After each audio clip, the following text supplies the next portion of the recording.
Ասենք Փառք Հիսուսին, դուք երիտասարդ եք և ուժով եք, որ պիտի հաղթեք աշխարհին, գիտեք, այս միասին հավաքվել ունի իր օրհնյալ հետևանքը յուրաքանչյուրիս կյանքի մեջ, քիչ առաջ եղբայրներով խոսում ենք դրա մասին, ես ապաշխարել եմ 19 տարեկան, 20 տարեկան երիտասարդ ուսանողական շրջանի մեջ, երբ որ Աստծո խոսքը հասավ ինձ, և հայաստանյան, ասենք ծառայությունը, եթե ոմանք գիտեք, ոմանք չգիտեք, փոքրիկ խմբերով էր ավելի, տնային ժողովներով, նորերի պաշտամունք, նորերի ընթացքից հետո, ասենք, նոր հավատացյալը որոշ շրջանացնից հետո միանում էր տարածքային խմբին և այդպես շարունակ։ Հիմա տեղի խումբը, ես անկեղծ եմ ասում, ասենք ենթադրենք փոքրիկ սենյակի պայմանների մեջ պիտի հավաքվեն 25-30 հոգի անդամներ, պաշտամունքներ, այդ 25-30 հոգուց կամ 40 հոգուց, եթե ամենաշատն է, միայն մատների վրա հաշված երիտասարդներ կային, մատների վրա հաշված։ Այսինքն մեծահասակների հետ միասին սիրով մասնակցում ենք պաշտամունքներին, խորտ բաներ եմ ասում երևի ձեզ համար, հատակին նստած և նման ասենք պայմանների մեջ, իհարկե Տիրոջ սերն էր, որ մեզ քաշում էր դեպի պաշտամունքները, ներկա լինելու Աստծո խոսքի քարոզչությանը և այլն։ Բայց երբ որ հանկարծ հայտարարվում էր, առաջի անգամ եմ ես հիշում, այդպես ընդհանուր երիտասարդական պաշտամունք Երևանի Տեցի տարածքում, երբ որ առաջի անգամ այդպես մասնակցեցի երիտասարդական ընդհանուր պաշտամունք, այդպես նոր տարվա առիթով էր, իմ ներսի ուրախությունը և ցնծությունը ուղղակի մինչև մա տպավորված է իմ մեջ, երբ որ տեսա երիտասարդներ, որոնք հավաքված են պաշտամունքի, որոնք հետևում են ավետարանին, որոնք երգչախումբը կանգնած երգում է, մի խոսքով ինձ համար շատ մեծ ուրախություն էր, գիտեք ինչ բանով, որ ես միշտ մտածում եմ, որ երևի հավատացյալները այսքան են, կամ երիտասարդները այսքան են, բայց երբ որ բոլոր տարածքներից այդպես հավաքում են, ես ասեմ ձեզ, որ այդ երիտասարդականը շատ մեծ չէր, երևի թե 100-120 հոգու սահմանների մեջ, մի փոքր սենյակ ավելի մեծ, բայց երիտասարդներ էին։ Եվ Սուրբ Հոգու աղոթքը, երբ որ բարձրանում էր երիտասարդների շուրթերից, ինձ համար մեծագույն քաջալերանք էր, եղբայրներ, քույրեր։ Եվ ես հավատում եմ, որ այսօր այստեղ նստածներից շատերս այդ ներքին քաջալերանքը ապրում են, քանի որ հավաքված ենք այստեղ 6 եկեղեցիներից, տարբեր տարածքներից եւ ձեզ ուղղակի Տիրոջով ուզում եմ քաջալերել, որ դուք պիտի գիտենաք մի բան, որտեղ որ դուք ծառայության մեջ եկեղեցիներում ձեր մասնակցությամբ հիշեք, որ շատ ուրիշ երիտասարդ քույրեր եղբայրներ կան, որոնք նույն նվիրումով ծառայում են Տիրոջը եւ ասեմ ձեզ, որ նույն պայքար ունեն։ Հիմա թող Տերը մեզ ամեն մեկից օրհնի, Աստծո խոսքը ասում է քո ստեղծիչը հիշիր քո երիտասարդության օրերի մեջ, քանի դեռ թշվառության օրեր չի եկել եւ որոնց պիտի ասես ես նրանց չեմ հավանում։ Վստահեցնում եմ ձեզ, որպես նախկին երիտասարդ, ձեր երիտասարդության տարիները շատ արագ պիտի անցնի։ Նույնիսկ անգամ չպիտի նկատեք, թե այդ տարիները ինչպես անցավ։ Բայց այդ տարիները լավագույնս Տիրոջ են նվիրել իսկապես մեծագույն օրհնություն եւ հետևանք է հետագա տարիների համար։ Թող Աստծո անունը փառավորվի, եղբայրներ, քույրեր։ Կարծեք, թե այսօրվա թեմայի մեջ ինչ-որ մի փոքրիկ այդպես հակասական բան կա։ Եթե Հովհաննես առաքյալը ասում է ուժով եք դուք երիտասարդներ, որովհետև դուք աշխարհին հաղթեցիք եւ հավատքն է, որ հաղթում է աշխարհին, բայց մեկ ուրիշ տեղ Պողոս առաքյալը ասում է, որ փախեք։ Ընդհանրապես պատերազմական դաշտի մեջ փախուստը դա պարտության կարծեք թե նշան է, վախի կամ հետևանք կարծեք թե, բայց հոգևոր դաշտի մեջ եկեք համոզվենք եւ հաստատվենք այսօր այս պաշտամունքի ընթացքների մեջ եղբայրներ ինչպես որ կուսուցանեն մեզ ամեն մեկիս, որ հոգևոր դաշտի մեջ հաղթանակներ կարող են կնքվել փախուստի ճանապարհով։ Ուղղակի փախնելով Փախնելը կարելի ասել առաջի հերթին կարծես թուլության կամ վախկոտության նշան է, բայց այդպես չէ։ Իրականության մեջ այդպես չէ, որտեղ հոգևոր պատերազմը ունի նաև իր ստրատեգիան, իր գործելակերպը։ Եթե Առակաց գրքի մեջ մենք կարդում ենք, որ իմաստունը, երբ որ տեսնում է չարիքը եւ իր ճանապարհը փոխում է, դա իմաստություն է։ Հիմա եթե հոգևոր կյանքի մեջ դուք նկատում եք, որ ձեր ցանկությունները իսկապես ձեր նկատմամբ բարձրացան այն աստիճան, որ կարող է ձեզ ավելի ահավոր հետևանքի տանել պարտության եւ հոգևոր տկարացման, ավելի լավ է շրջանցել դա։ Շրջանցել հավատալով Աստծո խոստմանը, հավատալով, որ ինչ որ Աստծո խոսքի մեջ գրված է, դա է ճշմարիտ ապրելակերպը։ Եթե Հիսուսը սովորեցնում էր երկու ճանապարհների մասին, լայն եւ նեղ ճանապարհ, ուրեմն հիշենք, որ նեղ ճանապարհի մեջ էլ կան պարագաներ, երբ որ դու պիտի ուղղակի փախուստի ճանապարհով շարունակես քո ճանապարհը դեպի հավիտենականություն, դեպի հավիտենական ժառանգությունը, եղբայրներ քույրեր։ Եվ եթե ասենք, որ Պողոս առաքյալ ուղղակի սխալմամբ է այս բառը օգտագործել, ասելով, որ փախիր երիտասարդական ցանկություններից, ես նորից ուզում եմ ընթերցել, որ ասում է երիտասարդական ցանկություններից էլ փախիր եւ գնա արդարության եւ հավատքի, սիրո եւ խաղաղության հետեւ նրանց հետ, որոնք Տիրոջ անունը կանչեն մաքուր սրտով։ Մենք նախորդ թղթի մեջ, այսինքն առաջի Տիմոթեոս 6-րդ գլխի մեջ նորից ենք տեսնում այս փախուստ բառի շարունակություն, այսինքն Պողոսը չէր սխալվել։ Նա Սուրբ Հոգով էր առաջնորդում եւ ասում է, բայց դու ով մարդ Աստծո, առաջի Տիմոթեոս 6:11-ն եմ կարդում, բայց դու ով մարդ Աստծո փախիր այս բանից եւ գնա արդարության, աստվածապաշտության, հավատքի, սիրո եւ համբերության եւ հեզության հետեւ։ Մինչ այդ իհարկե խոսում էր նյութական, ասենք, արժեքների մասին, որ մենք ոչինչ չենք բերել այս աշխարհ եւ ոչինչ էլ մեզ հետ չպիտի տանենք եւ նրանք, որոնք հարստության ետև են ընկնում, իրենց տարբեր տեսակի ցավերով են խոցում, հավատացեք, որ սրանք էլ են մտնում այդ ցանկությունների մեջ։ Երբ որ մարդը իսկապես ընտրել է չարությունների արմատ եղող արծաթասիրությունից անգամ հրաժարվել, որ այսօր շատ մեծ ավերներ է ուղղակի գործում այս ժամանակակից կյանքի մեջ, երբ որ կա նույնիսկ մրցակցություն հարստության կամ արծաթասիրության վերաբերյալ։ Կյանքի այս թոհու բոհի մեջ մարդիկ շատերը մտածում են ինչպես ավելին վաստակել, ինչպես կարողանալ ապահովել իրենց կյանքը եւ մինչեւ հասնելով շատ ավելի բարձր, այսպես ճակերտավոր ասած բարձր ցանկությունների ինչ որ ունեցվածքներ ունենալու։ Բայց եթե Աստծո խոսքը օրինակ ասում է, որ ամեն չարության արմատը դա հենց արծաթասիրությունն է եւ առաքյալ ասում է հենց այս բաներից փախիր ու գնա արդարության, աստվածապաշտության, հավատքի, սիրո եւ համբերության եւ հեզության ետև։ Այս բոլորի մեջ եղբայրներ քույրեր հավատքն է հիմքը դրած։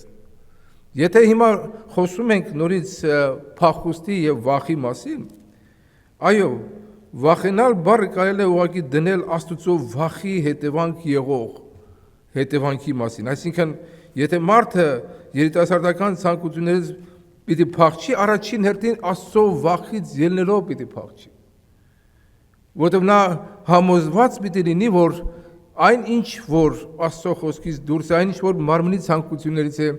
ինչ որ աշխարհից է, ինչ որ աչքի ցանկություններից է, մարմնի ցանկություն եւ ամբարտավանություն, որ այս աշխարհը ունի լեցուն, դրանք կարող են իրապես մեծ խորը վնասակար հետևանքներ ունենալ։ Բայց խոսելով Աստծո վախի մասին, եղբայրներ քույրեր, մենք գիտենք, որ աստվածային վախը իհարկե ունի իր օգտակար հետևանքը, որովհետեւ Առակաց գրքի մեջ մի քանի տեղեր ենք մենք հանդիպում դրա վերաբերյալ, որ իմաստության սկիզբը Աստծո վախն է, Աստծո վախը հանճար է մարդու համար, որովհետև դրա հետևանքը իհարկե օրհնություն է։ Բայց ուզում եմ նաև Աստծո վախի շուրջ կողքին դնել նաև Աստծո սերը, որոնք սրանք քույրեր են հոգևոր զգայարների մեջ, եղբայրներ քույրեր։ Ուզում եմ ընթերցել երկրորդ օրինաց 10-րդ գլխի 12-րդ համարից, որտեղ Մովսեսը հետևյալ պատվերն է ուղղում Աստծո ժողովրդին, ասելով. ուրեմն ով Իսրայել, քո Աստվածը քեզանից ինչ է պահանջում, միայն քո Տեր Աստծուց վախենալ, իր ճամփաների մեջ քայլել եւ իրեն սիրել։ Արծեք թե վախը եւ սերը իրար չի բռնում, Բայց նորից ուզում եմ գալ այդ նույն ճշմարիտ համեմատության, որ եթե Պողոս առաքյալը ասում է փախեք եւ այդ փախուստը իհարկե օգտակար հաղթանակ պիտի բերի եւ երբեք կապ չունի վախկոտության հետ, նույն ձևով էլ աստվածային վախը իր մեջ պարունակում է նաեւ աստվածային սեր, որի արտացոլումը մենք տեսնում ենք Հովսեփի կյանքի մեջ։ Երբ որ Հովսեփը մեծ փորձության մեջ էր, նա ինքը ձայնը բարձրացրեց եւ ասաց, որ ես ինչպես պիտի հանդգնեմ այս հանցանքը գործել իմ Տիրոջս Աստծո առջև։ Նա շատ լավ տեսնում էր մարմնի ցանկության հետևանքը, որ կարող էր իր կյանքի մեջ ուղղակի ավերիչ լինել։ Եվ մենք տեսնում ենք եղբայրներ քույրեր, որ նրանք, ովքեր Աստծո վախով են անցկացրել իրենց օրերը աստվածային սիրուց բխած, հավատքը սիրով ի գործ դրելու հետևանքով նրանք մեծագույն օրհնություններ են վայելել իրենց կյանքի մեջ։ Բայց խոսելով գնալ նրանց հետ, որոնք մաքուր սրտով են Տիրոջը անունը կանչում, եղբայրներ քույրեր, կարծում եմ, որ եւ հավատում եմ, այդպես էլ կա եւ ուրիշ միջոց հնարավոր չէ որ լինել, որ մաքուր սրտով կանչողների ամենամեծ հավանական վայրը որտեղ է։ Ասեք ինձ։ Որտեղ այն վայրը, որտեղ մաքուր սրտով Տիրոջ անունը կանչողներ կան։ Իհարկե Աստծո եկեղեցին։ Աստծո եկեղեցու մեջ գտնվելով, սիրելի քույրես եղբայրը, սիրելի երիտասարդ, դու կարող ես այո պատասպարվել, ժամանակին Աստծո խոսքով սնուցվել, հոգատարության տակ հայտնվել եղբայրների ծառայողների կողմից եւ պաշտպանված լինել։ Բայց եթե մենք այսօր ուղղակի անհատապես ինքներս մեր իմաստության վրա հույս դնելով, ինչպես Առակաց գիրքն ասում է, քո իմաստությանը մի ապավենին, հապա ամբողջ քո սրտով Տիրոջը հանձնվիր, սա ասել է, որ երբ որ դու հրաժարվում ես քո անհատական դիրքով, այո, մարմնի ցանկությունները ահավոր են, ոչ միայն մարմնի ցանկություն, աշխարհի ցանկություն, այս կյանքի ամբարտավարություն լեցուն է հակառակորդի միջոցին եւ ինքը բուն դիվային աշխարհը, եւ դու ինքդ միայնակ չես կարող, հավատացնում ենք ձեզ, դուք եք համոզվել, միայնակ չեք կարող դուրս գալ եւ ինչ-որ հաղթանակներ գրանցել, եթե դուք պատասպարված չեք Տիրոջ ապաստարանի մեջ։ Հիշում եք հին ուխտի մեջ կար այդպիսի քաղաքները, որոնք կոչվում են ապաստանի քաղաքներ։ Ապաստան բառը անգլերեն ոնց են ասում, ասեք ինձ, որպեսզի ոմանք հասկանան։ Refuge, չէ՞։ Ուրեմն ապաստանի քաղաքն է։ Եթե մեկը ինչ-որ մի հանցանքի մեջ էր հայտնվում, Մովսեսի միջոցով պատվիրած էր ապաստանի քաղաքներ, որտեղ տվյալ հանցանք գործողը պիտի գնար եւ ապաստաներ մինչեւ այնքան ժամանակ, որ քահանապետը փոխվեր եւ այլևս նրա նկատմամբ վճիրն էլ փոխվեր։ Ես այդպես մի քիչ կոպիտ համեմատություն եմ բերում, բայց հավատացեք, որ այդպես է։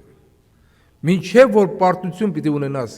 կամ եթե նույնիսկ պարտություններ ունես քո կյանքիդ մեջ, ավելի ուղիղ խոսենք, միակ բժշկության, միակ ապահով ապաստարանը դա Տիրոջ տունն է։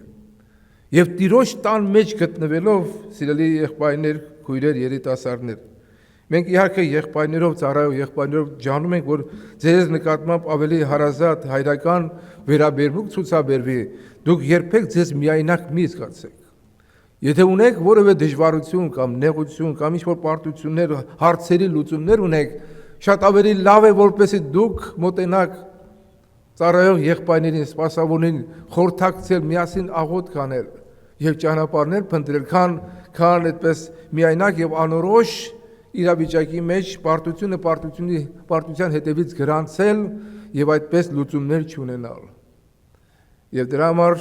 եղբայրներ քույրեր, նորից եմ ուզում հիշեցնել, որ Աստծո խոսքը մեզ միակ միջոցն է, որ մեզ կարող է բերել այդ բժշկարար վիճակին, որ ասում է գնա նրանց հետ, որոնք Տիրոջ անունը կանչում են մաքուր սրտով։ Դավիթ ասում է, ես ընկեր եղա նրանց հետ, որոնք քեզանից ինչ են անում, կվախենան։ Հիմա եթե դու գտնում ես մի միջավայրի մեջ, որտեղ Աստծո ժողովուրդը իսկապես Աստծո երկյուղով, Աստծո վախով է ապրում, այդ միջավայրի մեջ ընկերություն անելը, հաղորդակցվելը իհարկե ապահով է։ Եղբայրը արդեն հիշեցրեց աշխարհի ընկերակցությունը, միջավայրը կարող է շատ շուտ երիտասարդի միտքը փոխել, ազդեցությունը շատ կարող է ավելի զորավոր հետևանք թողնել աշխարհի երևույթը եւ տարբեր տեսակի համեմատություններն եւս իր վնասակար հետևանք ունեն։ Երբ որ հոգևոր երիտասարդը կամ հավատացյալ քույրը եղբայրը, երբ որ սկսում է ինքը իրեն համեմատել աշխարհի երիտասարդի հետ, ով որ ինչ-որ այսպես ճակերտավոր ասած հաջողություններ ունի, տարբեր պայմաններ ունի եւ այլն, այս համեմատությունների մեջ հակառակորդի նետերը շատ ավելի խոցիչ են դառնում։ Դրա համար եղբայրս եւ քույրս, եթե դու քո հաղորդակցությունը ավելի շատ Աստծո տան մեջ է, Աստծո ժողովրդի հետ է, որոնք Աստծուց են վախենում, ինչպես Դավիթն էր ասում, այն ժամանակ քո կյանքիդ մեջ էլ դու կունենաս հավատարիմ բարեկամներ, հավատարիմ ընկերակից եղբայրներ եւ քույրեր, որոնք կհասկանան քո իրավիճակը եւ քեզ համար աղոթող կլինեն։ Թող Աստված օրհնի։ Տիրոջ տան մեջ մի համար եւս ուզում եմ ընթերցել։ Կա Աստծո խոսք։ Ուրիշ ոչ միտեղ, սիրելի քույրեր, եղբայրներ, դուք Աստծո խոսք չեք գտնի։ Նույնիսկ այսօր վտանգված են շատ հարաբանություններ, որտեղ քարոզում է, ինչ որ բաներ քարոզում է, բայց իրականության մեջ Աստծո խոսքի հետ որևէ ընդհանուր բան չունի։ Մարգարեական գրքի մեջ, երբ որ Մարգարեն ասում է, որ ժամանակ պիտի գա, որ ծովից ծով, ցամաքից ցամաք պիտի գնան եւ Աստծո խոսքի սով պիտի լինի։ Պիտի փնտրեն Աստծո խոսք եւ այդ պիտի չլինի։ Ես մտածել եմ այդ ուղղությամբ, երբ որ նոր էի ապաշխարել եւ այս համարն լսում, ասում եմ, միթե այդքան մանրամասնորեն բոլոր սուրբ գրքերը պիտի հավաքվեն, այլևս սուրբ գիրք պիտի չլինի, թեև եղել են այդպես հալածանքի շրջաններ, որ երկրներում սկսել են սուրբ գրքերը հավաքել, պահել են եւ այլն։ Ոչ, եղբայրներ քույրեր, լիքը սուրբ գիրք պետք է լինի։ Եվ լեցուն քարոզիչներ էլ պիտի լինեն։ Բայց Աստծո խոսքի բուն ներգործությունը եւ օծությունը չպիտի լինի։ Փառք Տիրոջը, որ մենք այսօր եկեղեցու մեջ ենք եւ Աստծո ժողովուրդը աղոթքի անում, որպեսզի Տերը խոսքի դռները բացի եւ այն խոսքը, որ դուք լսում եք, դա լինի իրապես կենթանի Աստծո խոսք, որ կարող է ներթափանցել հոգին շնչից զանազանելով հոդվածները, մեր ներսի խորհուրդները բացահայտելու, որովհետեւ մենք գիտենք, որ մենք պաշտում ենք մի Աստծո, որի առջև ծածուկ բան գոյություն չունի։ Մի վախեցեք Աստծո առջև հայտնի լինելուց։ Երբ որ մարդը Աստծո առջև իր սիրտը բացում է, մեր Աստվածը բժշկող հայր է։ Այդ աշխարհի մեջ է, աշխարհի պարագաների մեջ է, երբ որ մարդիկ փորձում են ամեն կերպ ծածկվել, իրենց ադամական մեղքերը, հանցանքները ծածկել, բայց Տիրոջ առջև բացահայտվելը դա ուղղակի բժշկության ճանապարհ է։ Եվ բացահայտվելու միջոցը հետևյալն է, ասում բոլոր գիրքը Աստծո շունչն է եւ օգտակար է սովորեցնելու, հանդիմանելու, շտկելու եւ արդարության մեջ խրատելու համար։ Հանդիմանությունը եւ խրատը միշտ չէ, որ հենց տեղում այդպես հաճելի է, բայց նրա արդարության պտուղը իր հետևանքն է բերում բոլոր նրանց համար, ովքեր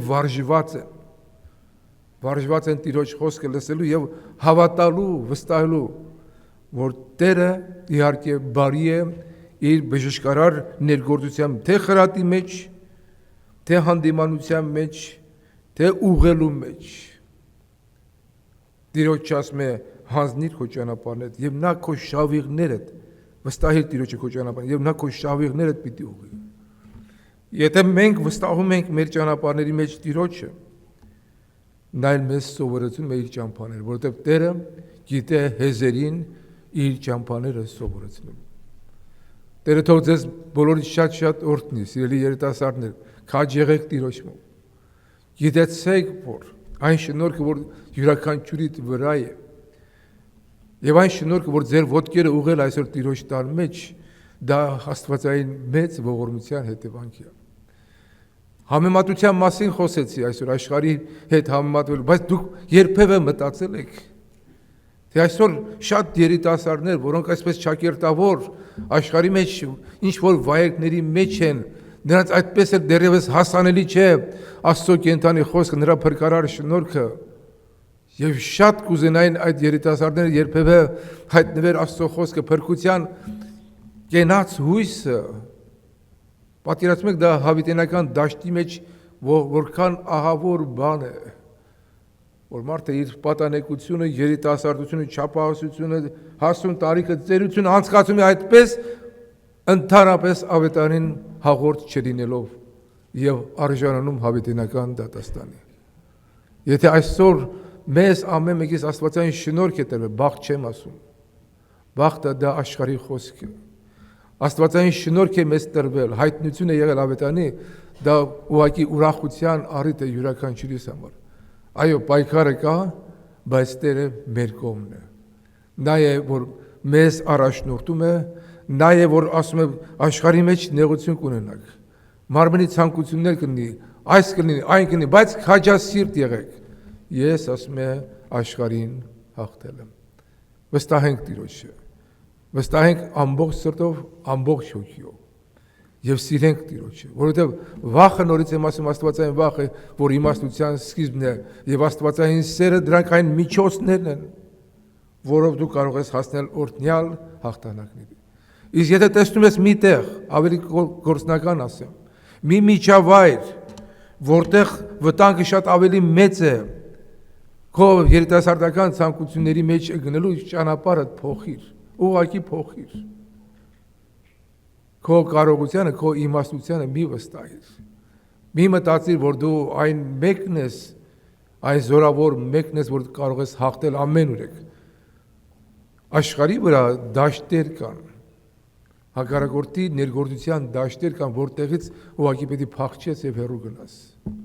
Տերը ձեզ ամեն մեկից իմաստություն տա, որպեսզի մեր փախչեն էլ Աստվածային իմաստությամբ լինի եւ Աստծո շնորհքով լինի։ Թող Աստծո անունը փառավորվի։